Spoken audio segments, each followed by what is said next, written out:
So let's do a little impromptu interview. Hello. Here we are in Tintagel. I am, yeah.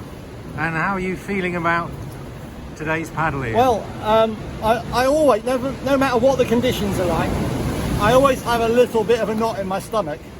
And I think that's slightly heightened today because the sea is still quite lively.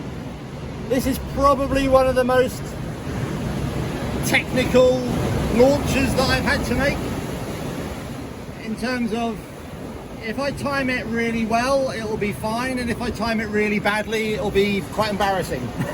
But probably that's all it'll be. And maybe a little bit damaging to the boat, given those rocks hidden in the beach there. But I'm hoping to go out in the shadow of that big rock there. And then once we're outside, it's a bit lumpy. And then I turn around the headland and it'll be a following wind. Which might be a help and it might be a hindrance. We won't really know until we get out there. But I've only got 26k today. Woo! That's a big one. That's a bit feisty. Only 26k today, so I'm hoping that probably about 4 hours should crack it. That's a nice one, look. I don't want to get in that. There we go. Excellent. Well, Yeah, we're excited to get back on the water though. Yeah, look forward to your launch. So a little wave coming in now.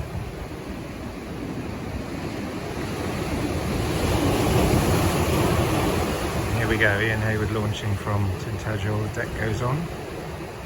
It's a good moment. He's all sealed inside. Checking GPS.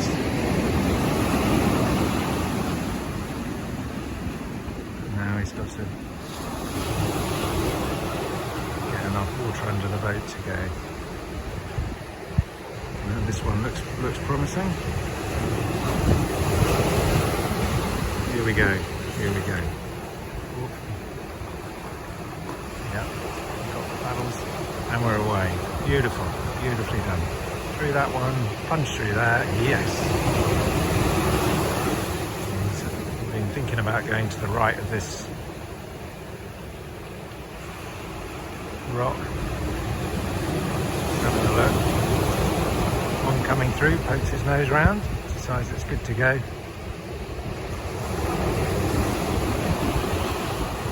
And he's away. I'm here with Tim. I've had quite an exciting afternoon, arrived at Bude here.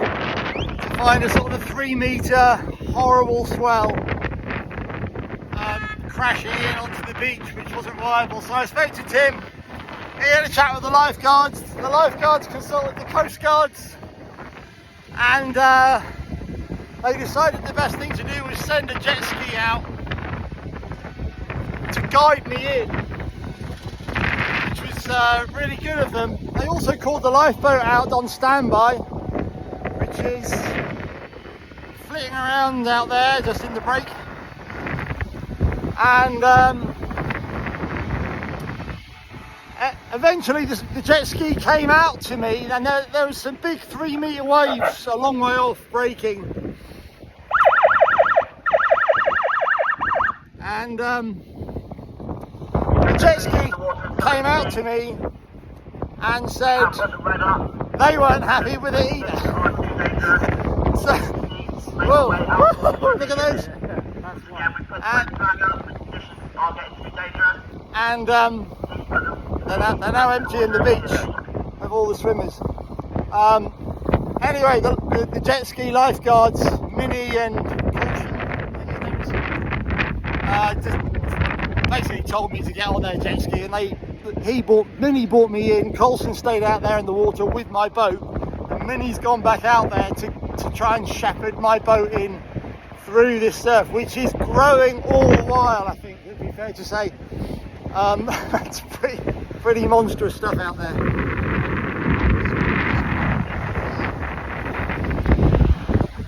So there's the lifeboat. Minnie and Charlie are out there. You can just about see them. They're looking for the kayak. Poor old Goose Goose is having a bit of a hard time out there. He's just spotted going over a wave. I think there's only one outcome here. It's going to end up here sooner or later.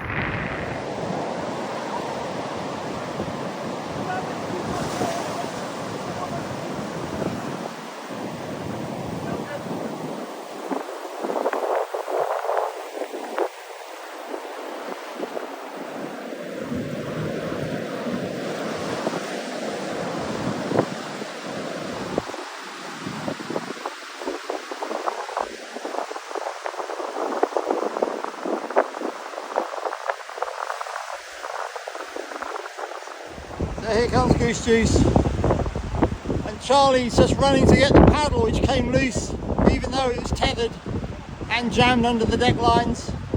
These guys are amazing.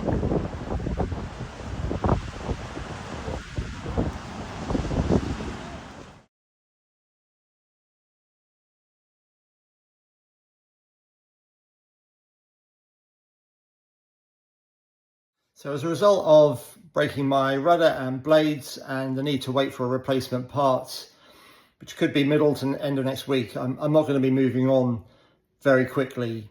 In any case, while the winds are abating a bit, it's still about a force 5-6 gusting here today. The swell is still very high and being driven by that westerly wind. And my next stages are rounding Hartland Point, which is one of the most exposed and severe bits of coastline on the North Cornish coast. Plus the Bristol Channel is obviously a really big open stretch of water with very fast flowing currents. So both have to be tackled in relatively good conditions before I'd be prepared to have a go at them. Bottom line is, I don't think I'm going to be moving on for several days now, but I'll keep you posted. There is a separate interview which I'll link here, where Tim and I really dissect day 41 and how I ended up being outside that big beach break in Bude and what the lessons learned from that are. I hope you find that interesting. Thanks to everybody who helped me out on Friday, and I'll keep you posted. Bye now.